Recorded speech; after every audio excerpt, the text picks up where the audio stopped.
Kishi. Kishimoto. We need to talk.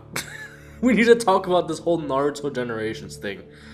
Oh my god, this chapter's a mess. Okay, but it comes down to this. It's basically just 3 pages of an older Boruto confronting this motherfucker named We need to talk about Kawaki.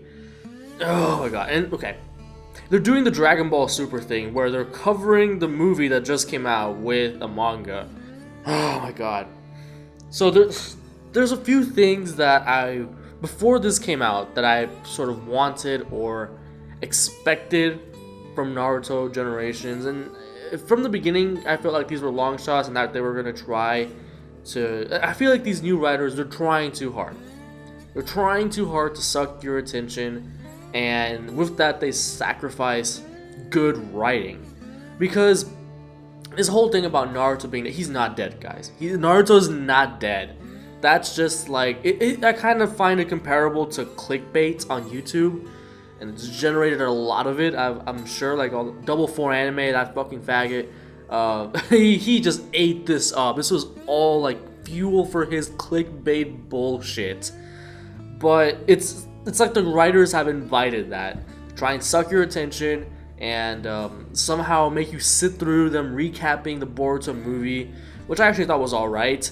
But I just I'm hoping for something good, and so far the direction they're going is not really the way I would have gone. Like Konoha is destroyed, and so many unexplained things like the markings, and Boruto has the sword is explainable because he trained with Sasuke, but he has a Byakugan now, but it looks kind of weird. Like, you don't see the veins out there, so there's so many things that they just are gonna leave us hanging with for like 3 or 4 months. And now I'm going to explain to you guys what, ideally, the direction I would have gone with this, rather than just tearing this kickoff to the new manga, just tearing it to shreds. You can go watch King of Lightning for that. In fact, like that's what inspired me to make this video again, is go watch this video and you're going to watch him tear it apart. And now here, I'll tell you guys what I would have done with these new characters. Boruto, particularly Sarada, is badass. The fact that Orochimaru is actually playing a role. And the big thing I would emphasize, I think with Boruto, the direction they should have gone is just going back to the roots of Naruto Part 1. Because this feels like Shippuden. And Shippuden, I mean, it has its good things for sure, but it feels like the end of Shippuden, like that kind of tone that they set, where I'm just like, no, pause, rewind. They should emphasize things that we never got to see in the original Naruto or Naruto Shippuden. Conventions that they were telling us are traditional in the ninja world, but that we don't actually get to see. A good example is the Jonin exam. See, I wanted Boruto and Sarada to sort of grow into the system of Shinobi and have all these... They could have done something really cool where they're struggling with all of these expectations set upon them because they're dads. Sasuke and Naruto are bona fide deities in this world. I mean, I know not a lot of you read the manga, but finally the anime is catching up with this. They're catching up with the canon, and their battle with Kaguya. They're gods. They're so far above everybody else. And I realize I am not parroting, but paraphrasing King of Lightning here. And I feel like that's so much wasted potential, where you could have had Boruto and Sarada sort of relate to each other, even though they're initially at odds, sort of like Sasuke and Naruto. I know Kishimoto, the way he writes, he really loves to parallel stuff, even like to a fault, to a point where it gets ridiculous. But here would have been a good thing, and then just have them relate to each other. Sasuke and Naruto related over how isolated they were at the beginning of the series, and Boruto and Sarada can relate over having both of their dads be these global heroes, worshipped as, well, not worshipped, but they have the power of gods, the strongest beings in the entire world, and having this really high expectations that will, like, as kids, it'll inevitably mess them up psychologically.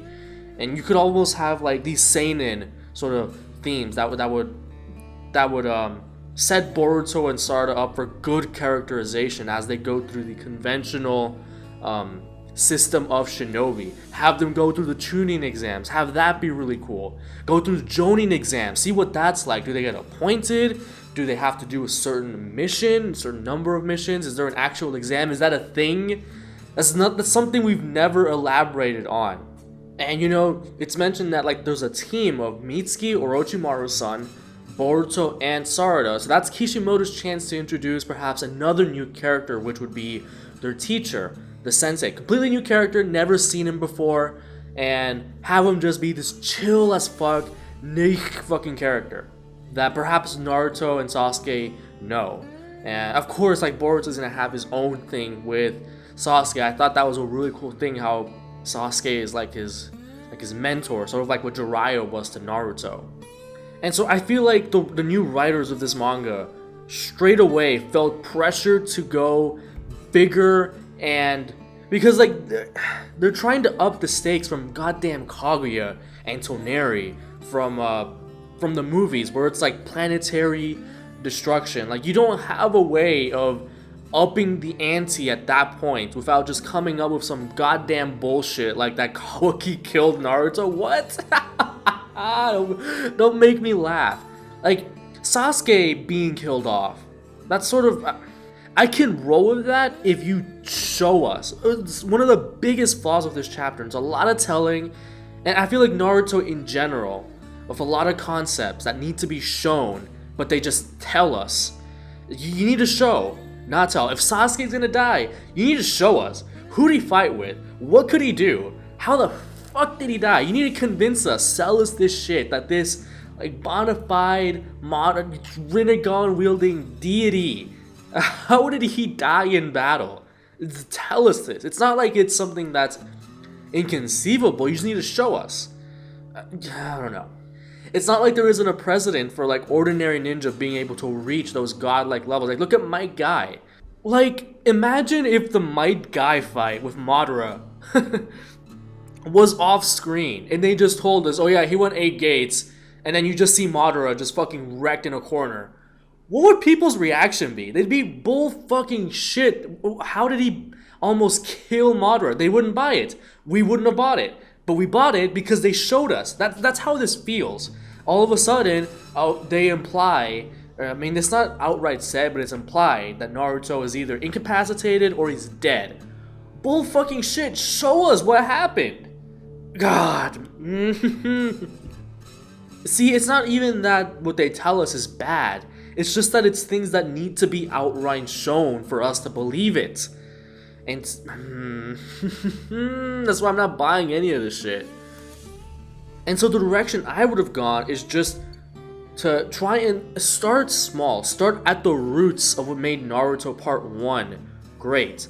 The humor, the action. Like not every, like Boruto, I mean, not Boruto. Naruto and Sasuke were not this top tier in the beginning of Naruto Part 1. I feel like these writers are rushing things to try and get Boruto to the same level that Naruto and Sasuke were at the end of Shippuden in like a tenth of the time, and skipping through all of the journey. They're trying too hard to get to the destination before going through the journey, which is really where the good stuff is. The characterization, the plot, the interactions with other characters. One thing I feel like is, see, with that direction you can have stuff like maybe even if Boruto and Sarada are super powerful compared to the rest of the shinobi and say like a Chunin exam sort of environment, there's still a whole lot of opportunity there for psychological character development, because it would be sort of the opposite problem that Naruto and Sasuke have in their Chunin exams, where they're too weak. They feel inferior compared to everybody else. And this is kind of going into fanfiction-y realm, but this is just something, maybe a plot point that I would do, is maybe, okay, let's say it's during the elimination rounds of the Chunin exams, and you have Sarada accidentally fucking kill someone, and it messes with her head. That's something really interesting. Instead of the problem of being too weak, they're too strong, and they start being feared. And and they just don't know how to handle it at age like 13 and 14. If say like Sarada's losing the match, and all of a sudden she awakens her Mangekyo, and or okay, maybe before that have some shit with Sasuke, have him die, and then later Sarada's losing a fight, and she already has that stress from losing Sasuke, and the fact that she's getting her ass kicked. Have her awaken Mangekyo, and she just can't control her Susanoo, and she kills her opponent. And maybe let's say it was like a classmate, like one of the rookies. Like they're all rookies. It's kind of like the Rookie 9 all over again. And she kills one of them. That is really interesting shit. That's what I want to see. You see, you don't need planetary devastation. You don't need people more powerful than Kaguya and Toneri yet. Give me something like that. That I would eat that up, right? They're trying too hard. Start at the roots. Start small. You don't have to up the ante just yet. Develop Boruto and Sarada first. Do all that shit later. See, this is sort of the shift that I didn't like in Shippuden. It's a plot-driven story instead of a character-driven story. And once you get to that point where it's no longer about the characters, really, the story just gets caught up in its own self-importance. That's sort of the best way to describe everything wrong with Shippuden from the Pain arc onwards. And that's pretty much the direction I'm getting from just this first chapter, the first 3 pages of this manga. There's only one thing I will praise about this chapter, and that's how Kawaki talks about the end of the ninja era.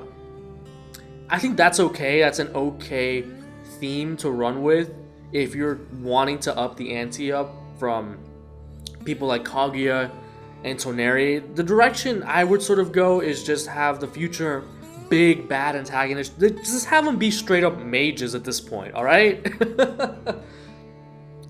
Like at this point, just have them be something that transcends shinobi. You can argue that Kaguya and Toneri are already at that level, but I'm talking about like The Witcher 3 kind of, like those kinds of magic users, sorcerers, straight up fucking sorcerers. That's the only way you're gonna convince me that they could beat someone like Naruto or Sasuke. And in a way, it's sort of like a self-acknowledgement, like all the bullshit that happened in the last arc of Naruto Shippuden, or Naruto Part 2, the manga, is way beyond the confines of just being a ninja. None of that. It's already just to the point of being straight up magic. Some fairy tale bullshit. But no, I like that direction. It's a good self-acknowledgement. But I just feel like it's too much information, or rather lack of, and just it's just an info dump without any clarification. What do the markings mean? Who is Kawaki? Was Boruto dead? I mean Naruto? Is he dead? How'd he die? Because that's bullshit. What the fuck is up with Sasuke? The Konoha village is destroyed. It's just too much. They should have emphasized on one point, maybe the mystery of Kawaki, and that's it. You know what? I'm done talking about this. I don't even know why I care about Naruto for the next like 3 months, because it's just gonna be covering shit that I've already seen. Some Dragon Ball Super shit. So that's it for this video. Go ahead. You can let me know what you want from Naruto Generations below. What direction would you have taken it in? And you can go ahead and like and sub. I'll see you guys next time.